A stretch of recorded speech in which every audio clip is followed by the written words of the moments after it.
What's up, everybody? Steve coming back at you here with another video of another gun that I have, and actually this has been one that I really been wanting to talk about. I mentioned it a few times in some other videos, but it's been at a gunsmith for a while, and it just wasn't being very nice to me as far as wanting to run proper. It is a 300 blackout. Getting it to run subs has not been very fun at all. I mean, you would think just a different grain weight so you could swap out the rounds and it would run, but I tried a whole lot of different things to get it to run before I took it to my gunsmith, which ultimately had to happen because I just was beyond what I could do or was willing to do. So here she is. This is my 300 blackout. It is a FN lower, kind of parts together or pieced together again. FN lower, Bowden tactical upper, Geisley, what is it, a 9.5 inch handguard or 10 inch handguard. It's a 10 inch handguard because this is a 10.5 300. Here she is in all her glory. Per usual, we're going to go over some of the parts on it and then talk about the fix to get it to run subs consistently. And so I guess without further ado, we'll get into this one right here. I've been calling it an FN because it has the FN lower. That's why I've been calling it an FN. So up top here, it is suppressed. This is a JK Armament 155 Versa X30. And what I thought was cool about this, it's not full auto rated or anything. And they mean full auto when they say full auto rated. They don't mean rapid fire with a semi-automatic rifle. That is plenty fine. They mean no full auto, exactly what they say.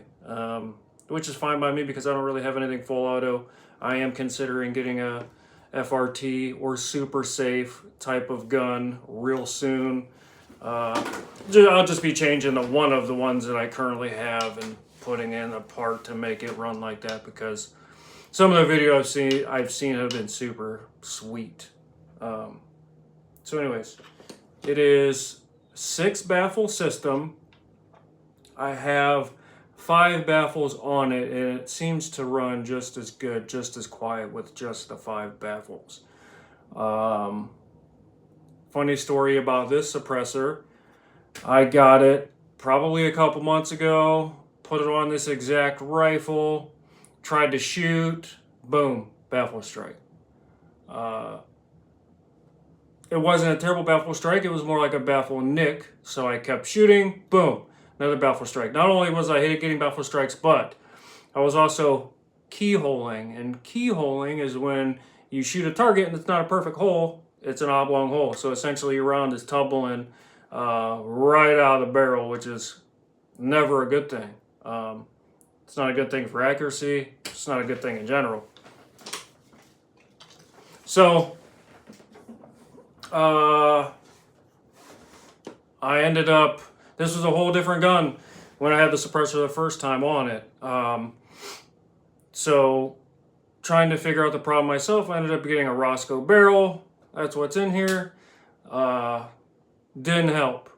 Ended up taking it to my Smith H&W Arsenal machine. Shameless plug again. They always do good work for me anytime I've taken something up there to them. So I just continue to take my stuff to them, obviously. And what they told me was that the attachment to my muzzle device was not concentric, which means it wasn't a perfect circle. As a matter of fact, it was way off. And so if you are not concentric in this first inch, all that does is stack 7 inches later. So you're way off by the time it leaves the end of the suppressor here. And so sent the suppressor back to JK, no questions asked. About 3 weeks later, I had it back. Maybe a month in total, I had it back. So that would have been a couple weeks ago I got it, and I've been shooting it ever since, and it's just quiet as can be. I did decide to not use their, what is it? I decided not to use the portion of this suppressor that goes to my muzzle device. I am using a Yankee Hills machine, YHM, to attach to a YHM muzzle brake. And what's really cool about this is, I'll show you. You hear that? Oh, there goes my light. It's a ratcheting system. Very simple ratcheting system too, nothing crazy. So this is the YHM here. And this is my muzzle device. Real short and tiny. Keeping it small. Does the trick. Runs really well. It is super loud without this though. You're not going to make friends at the range if you use this type of muzzle brake at the range, at an indoor range or particularly, even outside. People aren't going to like it too much, but who cares, right? I'm just letting you know, people probably won't like you too much. So, suppressor it is. Ratchet back on. Boom, she's on there. This is the light I have on here is a Streamlight ProTac 2 rail mount. I think it's only like 500 or 600 lumens, something like that. 22 to 30,000 candela. It lights up anything that I've needed it to light up very well. I do have the pressure pad mounted on top of the pick rail here. So just one push is a constant. If I double tap, give you the strobe effect. Good luck trying to see me if you're trying to do something and I'm strobing you right in the face, right? Works out great. And so, I guess continuing on here, I have the B5 system, angled foregrip. Really like this B5 system angled foregrip because it tends to thin out as I get close to the handguard. So it's about average here as far as thickness of most foregrips, but then when it gets close to the handguard, it gets thin. So when I put my hand on here, I can really get really wrap around this thing, I feel like, to get a good purchase. And then my thumb, it's right here, right on my light. So it's pretty optimal as far as I'm concerned. Underneath the handguard is just a standard Ruger gas block. I did have an adjustable gas block on it, per my Smith's recommendations. It's just another potential failure point, and it is another something that you are going to have to maintain if you have an adjustable gas block. I don't know, I think they recommend every 1,000 rounds or so. So I would just, when I had an adjustable gas block, and I do have adjustable gas blocks on some other guns of mine, I put some oil in where the adjustment screw is at, and some gun oil. I've never had any carbon lockup yet, and I've shot quite a bit. I don't shoot a ton. I don't shoot as much as I would like to, just because I don't necessarily have the land or the space, to go out there. It's not land that I own or anything. One day for sure. And I haven't made any shooting videos yet, guys. I just feel a little awkward filming indoor range because it's not as fun, but I'm going to make a concerted effort to get some of those up here real soon. But all that aside, standard Ruger gas block in this thing. And what H&W ended up doing, part of what they ended up doing to get this to run subs was just allow the system to get more gas through the system to get back to the bolt. So they drilled out the Roscoe gas port. I don't know the exact number they drilled it out to, but they obviously made it quite a bit bigger. They did the same thing with the gas block. They made the gas block quite a bit bigger too. So a whole bunch of gas can get in there. There's a lot of different ways you can get subs to run in these guns. The most common way is a buffer system, right? Lighter springs, lighter weights, All that stuff works, but it also could potentially make the gun not as reliable in adverse conditions. So, you know, per recommendations, the best thing you want to do is try to get more gas to the system. And that's what I decided to do. I want the gun to be reliable. This is my bedside gun, the 300 is, just because it's a perfect gun in my opinion for, you know, 0 to 100 yards. Maybe even 100 yards is really pushing it, because if you're running a heavier grain round, say 190, 200 grains, at 100 yards, you're looking at about a 12-inch drop. So really keeping this thing within 100 yards would be in your best interest if you are running a 300 blackout. But it's a very punchy round. The lighter subs, I recommend a lighter subsonic if you can get it. It's not, 190s are good. 200 grains are good. 220s, they're good too. They're just big chunky boys, you know. So anyway, there's that. Moving back, this is the upper is an AR Protect. That's what the box said, but Bowden Tactical makes it. Bowden Tactical makes really good stuff. I did rattle can paint this. I don't know if you can see. Maybe I'll get you in the light a little bit. Just the upper and the handguard.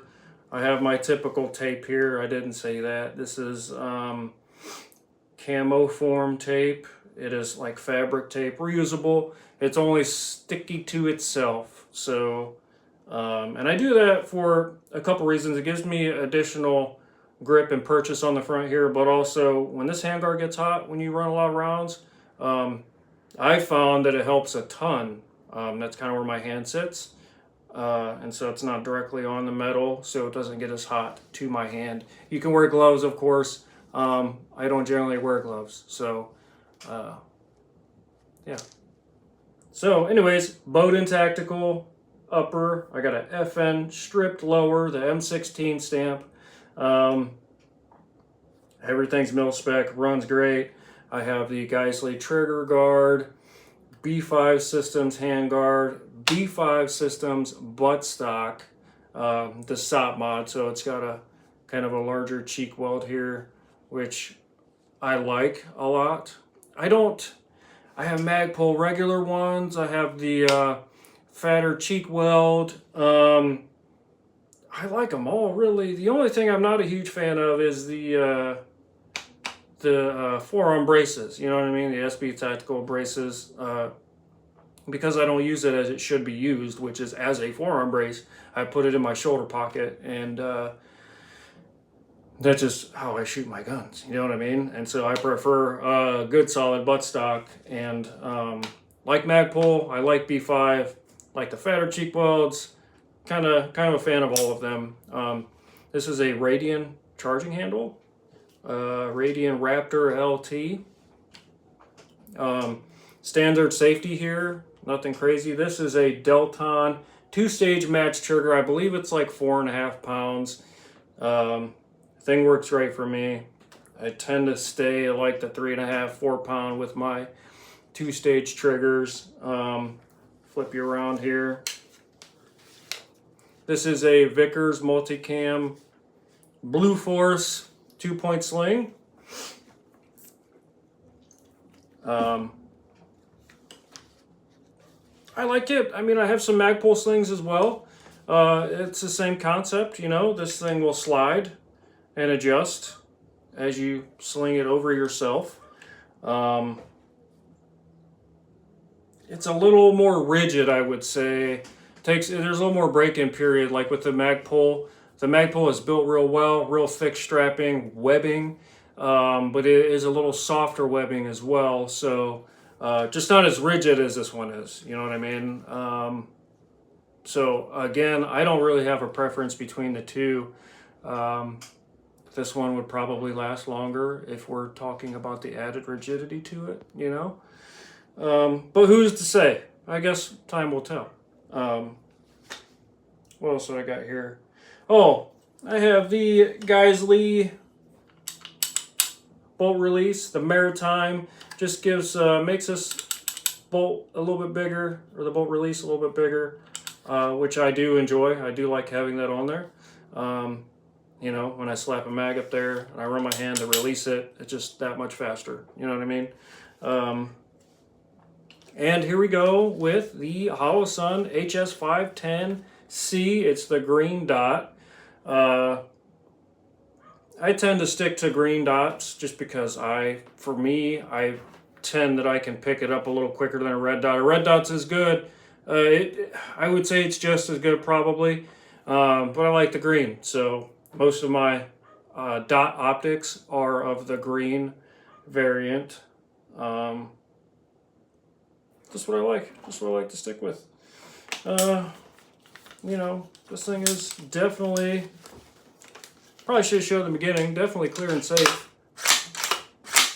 Ain't nothing in it. Moving on to, so the buffer tube is a BCM. Inside the buffer, the spring is a Geisley Super 42 braided.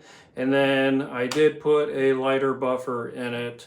It's a 2.2 ounce. So all that said, larger gas ports with the barrel and gas block and different spring and lighter buffer is kind of what it took to get this thing to run subsonics consistently. So yeah, it was a challenge that I needed my smith to do, and he did a bang up job as always. Bang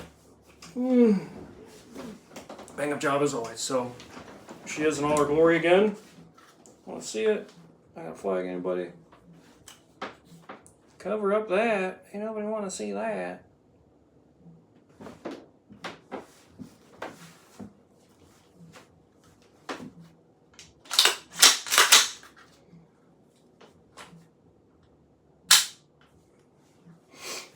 So here she is, guys. The 300 blackout. My bedside gun. It's a good one. If you like the videos I've been making, like, comment, share, subscribe, all that good stuff. Conservative Bang. This is Steve out.